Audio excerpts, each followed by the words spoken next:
Buenas noches, hermanos, que el Señor les bendiga. Me alegra mucho poder saludarles hoy día miércoles, a mitad de semana.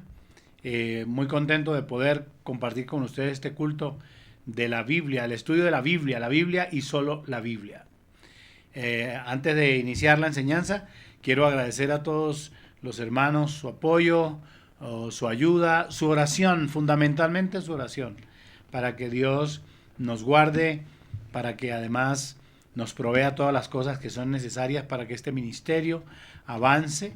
Gracias también a todos ustedes por sus ofrendas y por su apoyo financiero, tanto a la iglesia como a la obra misionera. Estoy orando permanentemente para que Dios supla sus necesidades y que ponga en el corazón de cada uno ayudar para que la obra de Dios siga avanzando. Seguimos orando también por el propósito de abrir nuestras reuniones en vivo. Seguramente vamos a esperar un poco este mes de octubre. A ver, pues las informaciones que tenemos es que va a haber un pico ahora mismo de contagios y de todo esto. Entonces yo quiero tener un poco de calma, porque es mejor estar tranquilos en la iglesia y no angustiados y pensando que pueda pasar. Además, necesitamos la dirección de Dios para tomar las mejores decisiones. Importante también que no olviden que este jueves, mañana jueves, tenemos coinonía. De tal manera que usted conéctese, esté listo con su líder, con la persona que está al frente de la responsabilidad. Estos grupos de coinonía son grupos de comunión, básicamente de comunión, donde oramos juntos, cantamos juntos, estudiamos juntos, oramos por las necesidades y además de eso, la unidad. Hacemos un énfasis en la unidad del cuerpo de Cristo. Bien, y el domingo, pues ya saben ustedes, a las 9:30 de la mañana, nuestra reunión de acción de gracias. Bendigo a todos los hermanos ancianos, adultos mayores, que oran, que me llaman, con los que hablo. Siempre les animo, fuerza, adelante. Hablen con sus hijos, con sus nietos, que les pongan el culto del domingo, participen, pídanle que les escriben, salúdanos, salúdenos, no hay problema, usted puede saludarnos, siendo que el culto es en vivo, entonces usted puede colocar su petición de oración, puede dar su testimonio, incluso nosotros lo podemos leer públicamente y adicionalmente a eso oraremos por sus peticiones. Bien, vamos a iniciar. Hoy quiero compartir con ustedes unos versículos de la Biblia que están en la epístola a los Hebreos, Hebreos capítulo 11, versículo 23 hasta el versículo 27. Hebreos capítulo 11, versículo 23 al 27. Mientras encontramos, vamos a ir encontrando cada uno. Yo voy a dar un poco de tiempo. Hebreos 11, capítulo 11, versículo 23 al versículo 27. Bien, creo que ya hemos encontrado la gran mayoría. Si no tienen la Biblia a la mano, pues yo voy a leer los versículos. No se preocupe mucho por buscar las gafas y esto. No se preocupe. Nosotros vamos a leer los textos de la Biblia. Yo voy a leer el central y Angélica, me va a estar ayudando en otros textos. Vamos a orar, porque es muy importante orar, para que el Señor nos dé la gracia, la sabiduría, la inteligencia y la capacidad para comprender y entender lo que Él quiere decirnos esta noche. Padre nuestro que estás en los cielos, te damos gracias, Señor, por tu amor, por tu misericordia y tu fidelidad. Te damos gracias, Señor, por este tiempo que tenemos entre semana para escuchar, para estudiar tu palabra. Gracias por la iglesia, gracias, Señor, por el cuerpo ministerial, por el pastor y los líderes que nos ayudan y nos bendicen.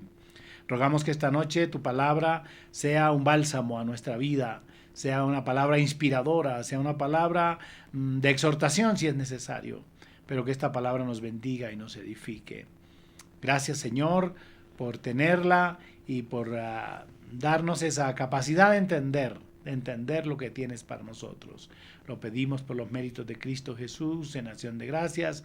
Amén y amén. Bien, como les dije, capítulo 11 de la epístola a los Hebreos, versículo 23 al 27.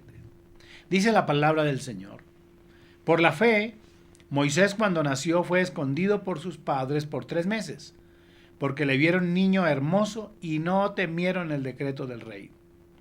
Por la fe Moisés, hecho ya grande, rehusó llamarse hijo de la hija de Faraón, escogiendo antes ser maltratado con el pueblo de Dios que gozar de los deleites temporales del pecado, teniendo por mayores riquezas el vituperio de Cristo que los tesoros de los egipcios, porque tenían puesta la mirada en el galardón. Por la fe dejó a Egipto, no temiendo la ira del rey, porque se sostuvo como viendo al invisible. Oigan esa frase hermosa, porque se sostuvo como viendo al invisible. Debo decir, empezar diciendo que el énfasis de este capítulo 11, todos lo conocemos. El énfasis fundamental es la fe.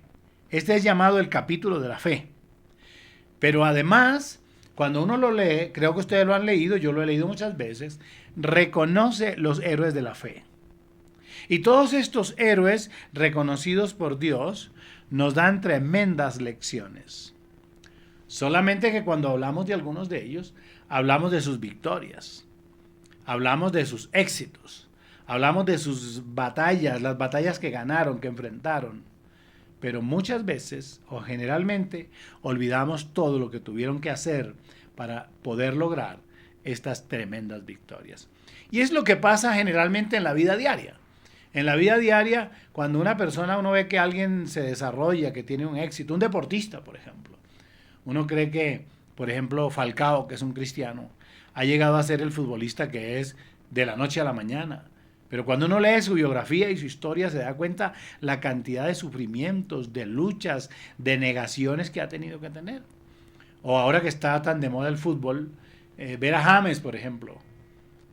No sabe que desde niño han tenido que sacrificar, han tenido que restringirse de muchas cosas. A Jerry Mina, por ejemplo, a Cuadrado. Uno lee sus biografías y uno se sorprende, uno nunca piensa de dónde salen. La gran mayoría de ellos, son muy pocos las excepciones, nacen de hogares muy pobres, de barriadas, de periferias de las ciudades, en extrema pobreza, que toman el fútbol inicialmente como un juego de muchachos, seguramente para evadir el hambre o para evadir el no ir al colegio, o de repente algunos empiezan a ver el fútbol como un hobby y terminan siendo tremendos deportistas hasta que ellos luego se enfocan. Entonces generalmente hablamos de la gloria, pero desconocemos la historia. Asimismo pasa con muchos de nosotros, los pastores. Muchos creen que hemos llegado a unas posiciones de la noche a la mañana y algunos impíos, inescrupulosos, pecadores, hijos del diablo, cuando se encuentran con uno le dicen, no, es que yo voy a montar una iglesia para poder comer como usted come, o para usted andar en el carro que usted anda, o vivir donde usted vive, o viajar como usted viaja. Unos torpes espiritualmente. Ellos desconocen eso, porque ellos no ven sino el momento en que estamos sentados en algún lugar o que nos invitan a algún lugar. Ellos no saben de dónde venimos y cuánto tiempo hemos tenido que luchar y trabajar y cuántos años nos ha costado llegar al lugar donde ahora Dios nos tiene por su misericordia. Ellos no saben cuánto tiempo hemos tenido que abandonar nuestros hijos, meses enteros. Yo era uno que me iba 20, 25 días, un mes entero, y mis hijas recién nacidas, solamente por hacer la obra de Dios. En mi juventud fue exactamente igual. Tuve que hacer muchos sacrificios para poder aprender, estudiar la Biblia, para ir al seminario, para aprender muchas cosas. De igual manera, ya casados tenemos a veces que sacrificar. Nuestros alimentos no son tantos como ahora pudieran ser. Fueron muy limitados, e incluso la ropa para nuestras hijas y los colegios, partiendo del principio que mis hijas, por ejemplo, estudiaron en un colegio público. Sí, en una escuela normal del distrito. Me acuerdo aquí en el Jazmín. Ahí estudiaron, de ahí se graduaron. Y es que a veces tiene la gente la idea que nuestros hijos estudian en los mejores y más brillantes colegios. No, los recursos no los tenemos. Es un poco para mencionarles esto. Uno habla de Moisés y habla de Moisés como un gran héroe, pero no sabemos lo que tuvo que hacer para llegar a ser lo que fue con la ayuda de Dios. Si bien es cierto, Dios lo eligió y lo acompañó y lo respaldó siempre, también es cierto que él tuvo que tomar decisiones, tremendas decisiones con respecto a su vida personal. Por eso quiero que esta noche me acompañen a ver esas 3 decisiones determinantes que Moisés tuvo que tomar para poder llegar a ser el personaje tan importante y descollante en la Biblia, en la historia del mundo, porque no solamente en la Biblia, de Moisés se habla en la historia del mundo. La primera cosa está precisamente ahí en ese versículo que leímos, en el versículo 24. Dice, por la fe, Moisés hecho ya grande, rehusó llamarse hijo de la hija de Faraón. Oigan eso. La primera cosa que este hombre hizo fue eso. Se rehusó ser llamado a la hija de Faraón. ¡Qué tremendo! ¿Quién de nosotros rechazaría ser adoptado por la corona británica? Nadie. Y Moisés rehúsa a ser adoptado o ser llamado hijo de la hija de Faraón. Imagínese usted, pertenecer a la familia real. Y ustedes saben que rehusar significa rechazar o no aceptar algo. Todos sabemos el nacimiento de Moisés. Todos sabemos cómo Moisés fue rescatado de las aguas, que en realidad eso es lo que significa su nombre, rescatado de las aguas. Como en aquella persecución que se estaba haciendo en aquel tiempo al pueblo de Dios, la prohibición o el temor que había de un libertador, entonces el rey decidió arrancar la vida a todos los niños que nacieran. Particularmente cuando hablo de niños estoy hablando de hombres. Y la mamá de Moisés lo tiene y decide ponerlo en una arquilla, calafatear una arquilla y montarlo y ponerlo ahí hasta que lo ve la hija de Faraón. Ustedes conocen esa historia perfectamente y cómo es seleccionado y cómo la hermana de Moisés le dice quién lo puede proteger y guardar y en realidad terminó viviendo bajo los cuidados de su propia mamá porque era escogido por Dios, pero era llamado hijo de la hija de Faraón, hijo adoptivo. Pensemos en esto. ¿Qué posibilidades tenía Moisés? Todas. Comer en la mesa del Faraón, vestir los vestidos del Faraón, tener la protección, tener el cuidado, tenerlo todo. Él había sido criado por su mamá, pero igual tenía un derecho. Ese derecho era a disfrutar de todos los deleites que tenía el palacio. Pero Moisés había sido criado por la mamá, había conocido la ley, conocía la ley. Moisés conocía a Dios. Él sabía que podía disfrutar del poder y de las riquezas, de los placeres mundanales del reino del Faraón. Y renunció a eso. Oigan esto, renunció a eso. La gran pregunta sería, ¿estaríamos nosotros dispuestos a renunciar a esto? Yo lo veo muy difícil. Muy difícil y mucho más en una sociedad que está siendo construida sobre unos principios equivocados y erróneos, sobre el principio de cuánto tienes, cuánto vales, qué tan lindo es tu cuerpo, tu rostro, tu cara, sobre unas cosas que en realidad no tienen fundamento. Mucho menos ahora, uno ve a los jóvenes corriendo detrás de la locura de tener, de poseer, de la fama.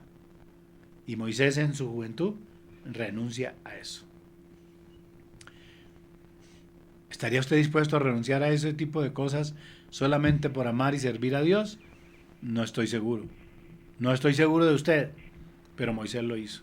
Pablo cuando escribe a Timoteo, su hijo, en el capítulo 2, versículo 19, versículo 23, nos da una recomendación a los creyentes en Cristo. Dice claramente, escribiéndole a Timoteo, qué debe hacer. Pero el fundamento de Dios está firme, teniendo este sello. Conoce el Señor a los que son suyos, y apártese de iniquidad todo aquel que invoca el nombre de Cristo. Pero en una casa grande no solamente hay utensilios de oro y de plata, sino también de madera y de barro, y unos son para usos honrosos y otros para usos viles. Así que, si alguno se limpia de estas cosas, será instrumento para honra, santificado, útil al Señor y dispuesto para toda buena obra. Huye también de las pasiones juveniles y sigue la justicia, la fe, el amor y la paz con los que de corazón limpio invocan al Señor. Pero desecha las cuestiones necias e insensatas, sabiendo que engendran contiendas. Oiga, escuchen esto. Solamente desde el versículo 19 en adelante uno ya empieza a ver cómo Dios va mostrándonos y guiándonos a rechazar el mal. Porque dice, el fundamento de Dios está firme con este sello. Conoce el Señor a los que son suyos. Dice, apártese de iniquidad todo aquel que ¿qué? Que invoca el nombre de Cristo. Y al final, Pablo le dice a Timoteo en el versículo 22, huye también de las pasiones, ¿qué? Juveniles. Cualquiera pensaría que esto es solamente para los jóvenes. No, el primer versículo que leímos está hablando, y apártese de iniquidad todo aquel que invoca el nombre de Cristo, es decir, adultos, jóvenes, adolescentes y todo aquel que tenga esa tendencia naturaleza al pecado. Apártese de iniquidad. Y ya luego es específico. Dice, huye también de las pasiones juveniles y sigue la justicia. Y ahora uno se sorprende ver a algunas personas adultas queriendo correr y detrás de las pasiones juveniles. Se reverdecen o no sé, se florecen otra vez y uno ve una cantidad de hombres y de mujeres queriendo vivir y estar y ser como jóvenes, como muchachos. Pero el llamado de Dios es un llamado a amarlo a Él y a apartarse del mal. Esa fue la decisión que tomó Moisés. Eso fue lo que Moisés logró hacer con la ayuda de Dios, y en ese caso particular logró llegar al lugar que Dios quería que él llegara. En Primera de Juan capítulo 2, en Primera de Juan, en el capítulo 2, versículo 13 hasta el 17, hay otra palabra que yo quiero que oigamos, que entendamos, que leamos. Angie nos va a ayudar. Os escribo a vosotros, padres, porque conocéis al que es desde el principio. Os escribo a vosotros, jóvenes, porque habéis vencido al maligno. Os escribo a vosotros, hijitos, porque habéis conocido al Padre. Os he escrito a vosotros, padres, porque habéis conocido al que es desde el principio.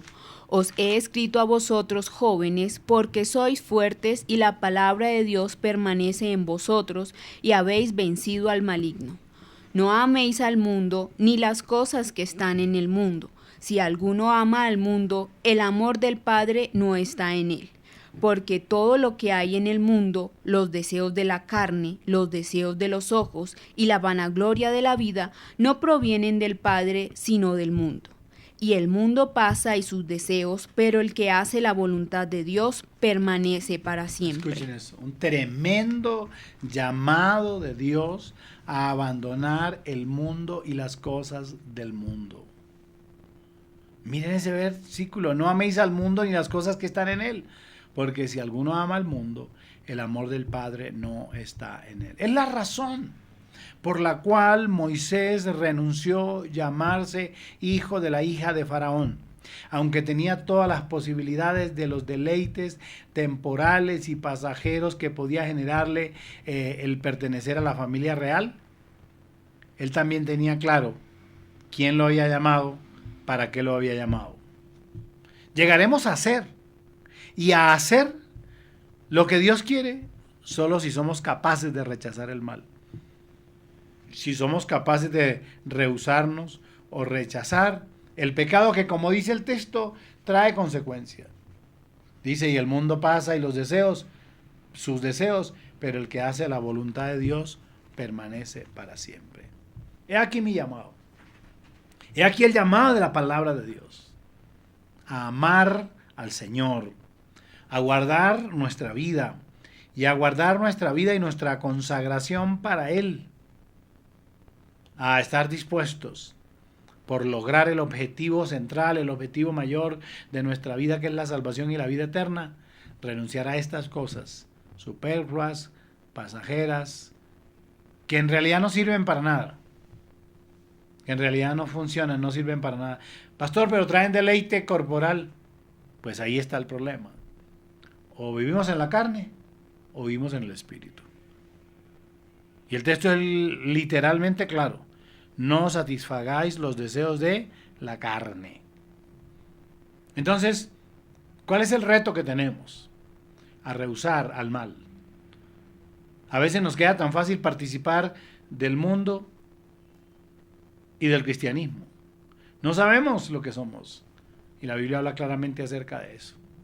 Por cuanto eres tibio y no frío ni caliente, dice el texto, te vomitaré de mi boca. Vamos a ver este segundo asunto. Este segundo asunto está en el versículo 25. Dice el versículo 25, léalo allá conmigo, escogiendo antes ser maltratado con el pueblo de Dios que gozar de los deleites temporales del pecado. ¿Qué quiere decir esto? Que Moisés escoge a Dios y escoge su llamado antes que estos deleites temporales. Y yo tengo que decirles algo. No siempre escoger a Dios trae al principio gozo. No es fácil. Yo recuerdo muy bien que estando muy joven, tuve que tomar la decisión de seguir dirigiendo el departamento de jóvenes de la misión cuadrangular en aquel tiempo. Y no fue fácil porque mi papá, que vivía una crisis espiritual muy tremenda, me puso a elegir entre seguir sirviendo a Dios en esa área o irme a estudiar. Definitivamente tuve que tomar la decisión de irme de la casa en ese tiempo, pero yo decidí escoger el servicio a Dios. Y no fue fácil salir de mi casa. No fue fácil dejar a mi mamá, incluso a mi papá, que era el que me estaba poniendo en esa posición, ni a mis hermanos. Pero yo elegí, yo tuve la capacidad para elegir a Dios y mi llamado. Y tengo que mostrarles algunos, porque lo que mejor nos puede enseñar a nosotros no es lo que yo digo. Lo que yo digo realmente usted puede ponerlo en duda o no, pero lo que dice la Biblia no se puede poner en duda. Y tengo que mostrarles, por ejemplo, a un hombre de la Escritura que escogió orar y terminó en el foso de los leones. ¿Se acuerdan? Cuando Daniel tiene que elegir o adorar al rey, o pedir al rey, o orar a su Dios. Y el texto literalmente de la Biblia dice, acuérdense de ese decreto, que los sátrapas, y hemos hablado un poco de esto en el pasado, que los sátrapas y los gobernadores se pusieron de acuerdo para encontrar un error o una falla a Daniel, porque lo envidiaban, porque lo perseguían, y decidieron entonces hacerle firmar al rey un decreto que dijera que el que adorara, o orara, o pidiera a un Dios diferente al rey, entonces que sería echado en el foso de los leones. ¿Se acuerdan? Pues bien, el capítulo 6 del libro de Daniel habla sobre eso. Usted puede leerlo al terminar esta reunión, puede quedarse leyendo ese pasaje. Y como el texto dice que después que el rey firma todo esto, Daniel, como hacía siempre, a unas sabiendas del decreto del rey. Pero ahí había un problema de principios, había un problema de formación, había un problema de estructura, de convicción, de fe. Como solía ser antes, como solía ser siempre, dice el versículo 10. Cuando Daniel supo del edicto, que el edicto había sido firmado, entró en su casa y abiertas las ventanas de su recámara que daban hacia Jerusalén, se arrodillaba 3 veces al día y oraba y daba gracias delante de su Dios, como lo solía hacer antes. ¿Qué le acarreó esto? Ir al foso de los leones. ¿Y terminó dónde? Pues en el foso de los leones. Que el rey lo pudo librar, pero era un decreto que no se podía echar para atrás. Entonces, el mismo rey que lo había nombrado jefe, que estaba al frente de toda esta responsabilidad, lo envía al foso de los leones. Una elección. Él podía elegir perfectamente al rey. Le convenía. Eso le podía traer el buen consentimiento de todos, eso le podía traer los favores del reinado, eso le podía evitar un tremendo problema. Pero es que ahí está el detalle. Y ese es el problema de nosotros los cristianos. A veces tenemos un cristianismo utilitario, utilitarista, y tratamos a Dios de esa manera. Porque en la medida que a nosotros nos conviene, oramos, buscamos a Dios, ofrendamos, diezmamos, aplaudimos, cantamos. En la medida que nos conviene. En la medida que estamos pidiendo algo. Pero cuando nos ponen a elegir frente a este otro tipo de cosas, de congraciarnos con las personas, es como el que por congraciarse con otro, entonces empieza a tomarse 1, 2, 3 y termina borracho. O el para no sentir la presión de sus amigos o la influencia del grupo, termina consumiendo droga. No, una pruebita, ponte algo, inyéctate algo, fuma algo, eso no va a pasar nada, y luego termina siendo un drogadicto. Ustedes lo saben. Cómo empezamos a jugar y a jugar con cosas y terminamos destruyendo el hogar y la familia. Porque no tenemos el carácter suficiente para decir, no, es que yo soy un hijo de Dios, tomo esta decisión y en esta me la juego. sino que vivimos al vaivén de nuestros deseos, de nuestras pasiones y de nuestros intereses. Y veo a Daniel, un hombre con un carácter recio, firme, con una convicción de fe. Ahí usted lo puede leer, capítulo 6 del libro del profeta Daniel. Ahora, acuérdense que hay otro evento también muy interesante. Los amigos de Daniel, ¿se acuerdan? El horno de fuego en el capítulo 3.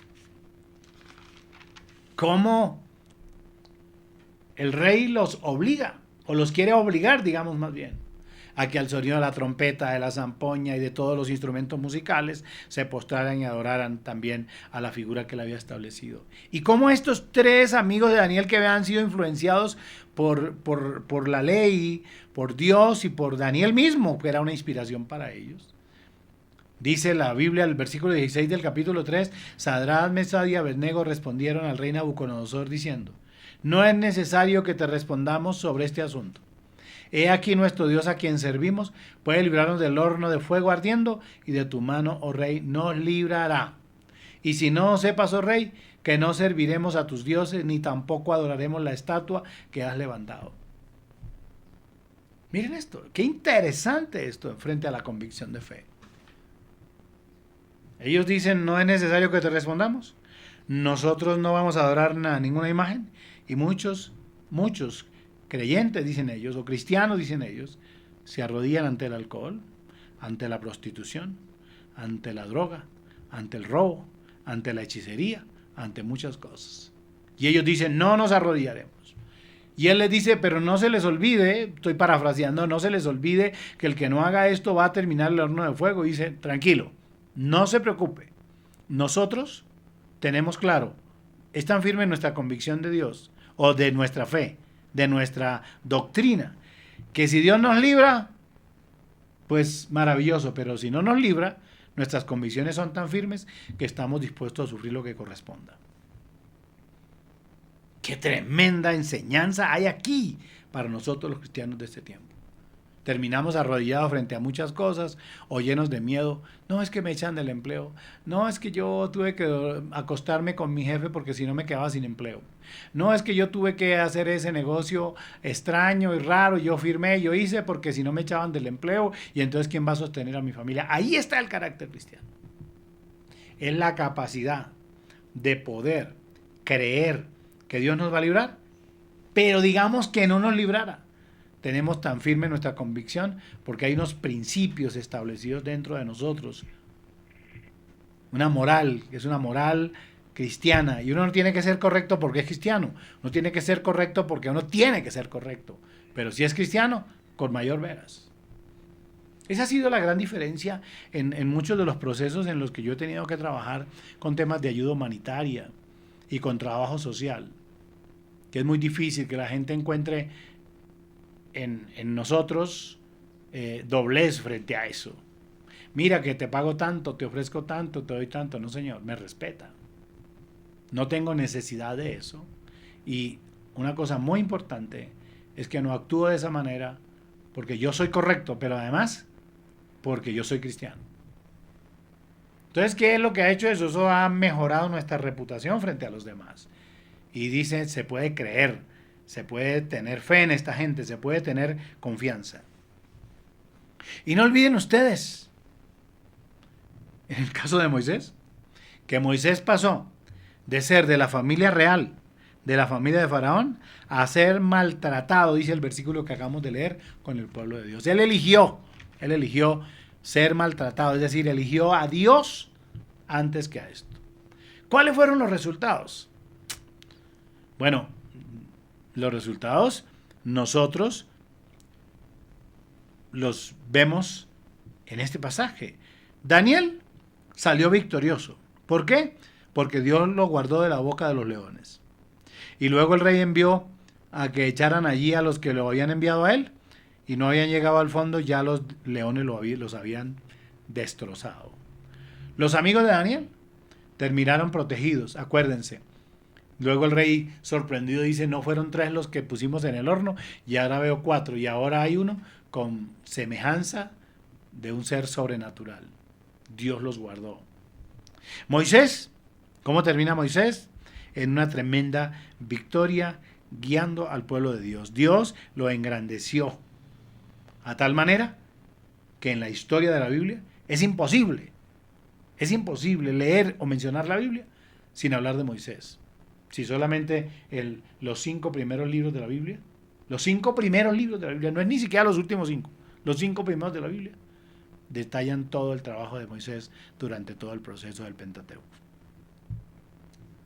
Usted puede elegir, escoger a Dios y su llamado, o escoger contaminarse con la comida del rey, o contaminarse con la comida de Faraón, o participar de los actos que esta sociedad y este mundo y Satanás mismo lo quiere inmiscuir y terminar allí, o terminar declarando la victoria en Dios. Y ya voy a terminar. El tercer asunto está en el versículo 27. El versículo 27, miren lo que dice. Por la fe, ¿qué? Dejó a Egipto, no temiendo la ira del rey, porque se sostuvo como viendo al invisible. Por la fe dejó a Egipto. Y dice claramente, no temiendo la ira del rey, porque se sostuvo como viendo al invisible. ¿Qué quiere decir eso? Rechazó todo temor y todo miedo. De la misma manera que Daniel rechazó el foso de los leones. De la misma manera que los amigos de Daniel rechazaron el horno de fuego. De la misma manera que Moisés rechazó a la hija de Faraón, también rechazó el temor. Y es que ustedes saben que el temor, que el miedo, que el diccionario define como un sentimiento de inquietud o de incertidumbre. El miedo es ese sentimiento de preocupación, de inquietud, de no estar cierto de lo que pueda pasar. Nosotros descubrimos por la Biblia que este temor generalmente es producido primero por el pecado, segundo por la falta de confianza en Dios y muchas veces por falta de seguridad en uno mismo.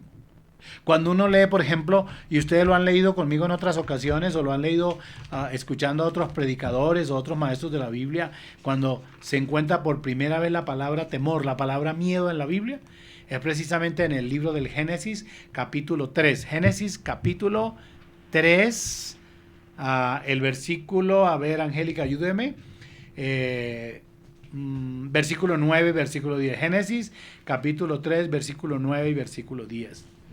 Mas Jehová Dios llamó al hombre y le dijo, ¿dónde estás tú? Y él respondió, oí tu voz en el huerto y tuve miedo, porque estaba desnudo y me escondí. Escuchen esto. Por primera vez, viene toda la creación de Dios, la creación del hombre, y ya en ese capítulo, después del pecado, el hombre dijo, ¿tuve qué? Miedo. Entonces el miedo o el temor generalmente es producido por ese sentimiento de inquietud por haberle fallado a Dios. O no me diga usted cuando le ha fallado a Dios que usted está tranquilo. Si usted está tranquilo es porque su conciencia ya está cauterizada. Pero una persona que le falla a Dios no puede orar, casi no puede dormir. Todo ese tipo de cosas que usted sabe que pasan. ¿Por qué? Porque esto genera un temor. Es lo mismo que pasó con Adán. Adán y Eva, Dios les había dicho claramente, no hagan esto, y ellos terminaron haciéndolo. Ellos se dejaron influenciar por Satanás y terminaron, ¿dónde terminaron? Con temor, con miedo. Y ustedes saben, las consecuencias después de ese pecado fueron tremendas para nosotros los seres humanos. Fue el día que hubo el rompimiento en la relación de Dios con el hombre.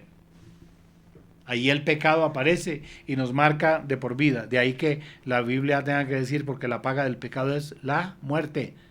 Afortunadamente, ahí mismo, en ese mismo capítulo, se provee, Dios provee, se provee para Él y nos provee a nosotros esa estrategia, esa posibilidad de ser salvos en ese capítulo. Pero es el pecado lo que genera ese miedo, ese temor. La falta de confianza en Dios. Ese es otro asunto. Acuérdense ustedes, por ejemplo, en San Mateo, yo estaba estos días predicando en algún lugar sobre esto, San Mateo capítulo 8, cuando se habla del Señor Jesús y la tempestad. ¿Se acuerdan? San Mateo capítulo 8, versículo 23 al versículo 26. Déjenme leérselos. Dice, y entrando él en la barca, sus discípulos le siguieron. San Mateo capítulo 8, versículo 23. Y entrando él en la barca, sus discípulos le siguieron, y aquí que se levantó en el mar una tempestad tan grande, que las olas cubrían la barca, pero él dormía. Dice, y vinieron sus discípulos y le despertaron diciendo, Señor, sálvanos que perecemos. Y él les dijo, ¿por qué teméis, hombres de poca fe? Miren la pregunta, ¿por qué tienen miedo, hombres de poca fe? Entonces levantándose reprendió a los vientos y al mar y se hizo grande bonanza. San Marcos hace otra narración y San Lucas hace otra narración de esta misma experiencia. Y en todas ellas se descubre que ellos, a pesar que el Señor Jesucristo estaba ahí, que lo habían visto sanar enfermos, que lo habían visto también liberar endemoniados, que lo habían visto multiplicar los peces y los panes, que lo habían visto enfrentar a todo, aun cuando él iba dormido en un cabezal, en el cabezal del barco, tenían miedo. ¿Por qué? Por su falta de fe. Estaban con Jesús. ¿Qué es lo que te genera la falta de fe? ¿Qué es lo que te genera el miedo? ¿Qué es lo que nos genera el miedo? ¿No es una falta de confianza en el Señor? ¿Me puedes decir, pastor, es un mentiroso? ¿Acaso no ha visto la obra de Dios? ¿Acaso no ha leído la Biblia? La Biblia dice, la fe viene por el oír y el oír por la palabra de Dios. La mejor manera de fortalecer nuestra fe es oyendo y leyendo la palabra de Dios, pero no lo hace. Usted ha visto tremendos milagros, yo he visto a Dios sanar paralíticos, he visto a Dios sanar personas de enfermedades incurables según la ciencia médica. Y entonces cuando viene un pequeño tropiezo, nosotros tenemos miedo, tenemos temor, tenemos incertidumbre, tenemos duda. Y nosotros decimos que tenemos al Señor Jesús en nuestro corazón. Los discípulos andaban con Jesús y con todo eso estaban llenos de miedo, falta de confianza en Dios. Oh, hermanos, pero a mí me llama mucho la atención que Hebreos, en ese versículo, la epístola a los Hebreos, en ese versículo, esté diciendo que Moisés, ¿cómo se sostuvo? Dice, por la fe dejó a Egipto, no temiendo la ira del rey, porque se sostuvo como viendo al invisible. Se sostuvo viendo al invisible.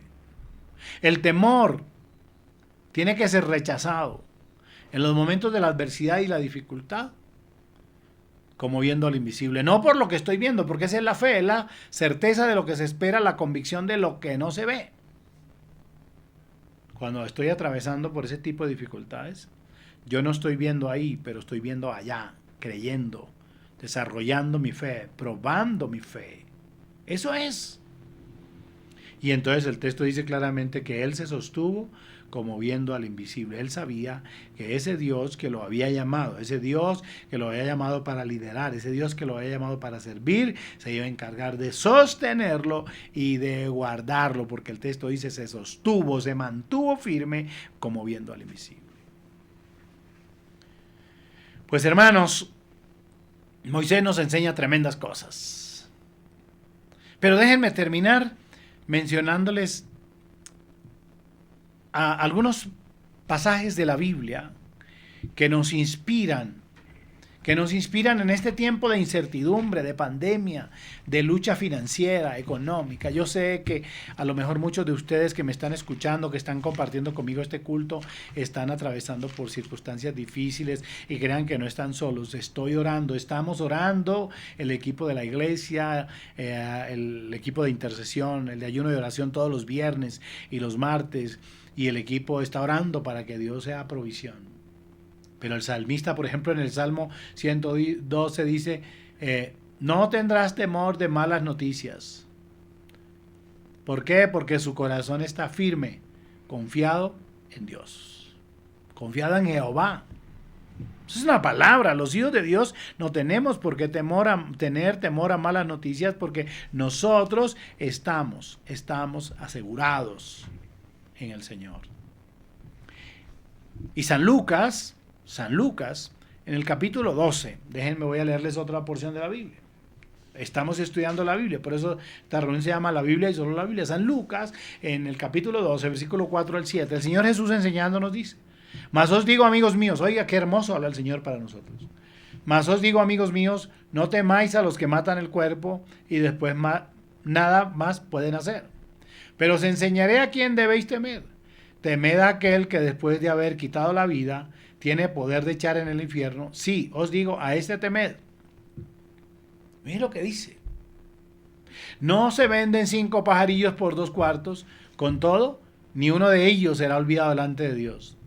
Pues aún los cabellos de nuestra cabeza están todos contados. Dice otra vez, no temáis, pues más valéis vosotros que muchos pajarillos. Esto es una palabra de fuerza, de seguridad. Aún los cabellos de esta cabeza mía calva ya están contados por el Señor. Él tiene cuidado de nosotros.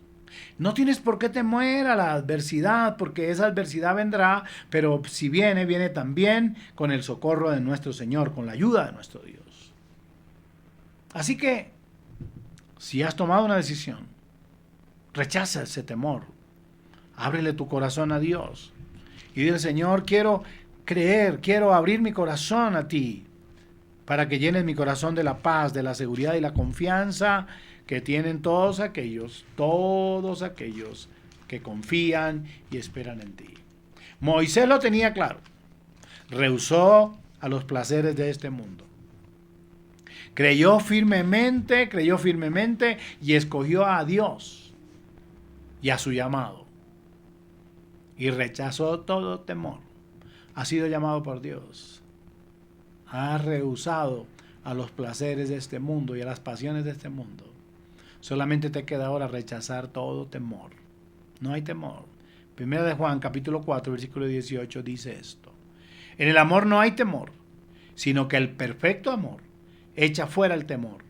Porque el temor lleva en sí castigo, miedo, de donde el que teme no ha sido perfeccionado en el amor. En el amor de Dios no hay temor, hay confianza, hay seguridad. Está nuestra vida escondida en Dios y nadie la puede tocar. Lograrás la bendición. Alcanzarás a hacer lo que te propones con la ayuda de Dios, como Moisés, creyendo y viendo siempre en medio de las luchas al invisible. Te invito esta noche para que puedas creer, para que puedas lograr lo que Dios te ha prometido, lo que te has propuesto con la ayuda de Dios, creyendo firmemente en el Señor. No importa que los financistas digan que la economía está terrible. No importa eso. Cuando la economía está terrible, Dios es el dueño del dinero. Dice la Biblia, Dios es el dueño del oro y de la plata. Cuando todas las cosas andan mal, Dios dice, no te preocupes que yo estoy contigo. Cuando estás enfermo y la ciencia médica dice que no, Dios dice, yo soy tu sanador. ¿A quién le crees? ¿Como Moisés a Dios o a lo que el mundo dice? Te invito a cerrar tus ojos y a decirle al Señor, creo, espero, confío, Señor, en ti. Padre nuestro que estás en los cielos. Aquí está nuestra vida. Está la vida de cada una de las personas que nos están oyendo y que nos están viendo. Muchos de ellos en circunstancias tan difíciles y les cuesta tanto creer. Y muchos han tenido que vender aún sus principios por el miedo, por el temor. Pero esta noche, tú nos has hablado a todos. Moisés, el gran héroe de Dios, el gran héroe de la fe, Señor, logró llegar a ese lugar. Porque renunció a llamarse hijo de la hija de Faraón. Rechazó los placeres que le generaba pertenecer a ese reinado. Escogió antes a Dios, sufrir los padecimientos que podían sufrir en Dios, pero obtuvo la victoria. Y rechazó el temor. Porque el miedo no es un buen compañero, nosotros lo sabemos. Arranca de nosotros el temor y la duda con tu amor, Señor. Y ayúdanos a enfrentar la adversidad con tu misericordia. Señor, gracias por cada amigo y cada hermano que nos escucha. que esta palabra haya llegado a su corazón y lo inspire y lo bendiga. Te doy gracias por este privilegio de poder compartirla con ellos. En Cristo Jesús, te doy gracias. Amén. Lo bendigo en el Señor. Que esta palabra haya llegado a su corazón. Le animo para que se conecte con nosotros el próximo domingo, 9:30 de la mañana. Vamos en vivo este domingo. Otra vez compartiré con ustedes la palabra del Señor. Dios los bendiga, Dios los guarde, que descansen. Una feliz noche para todos.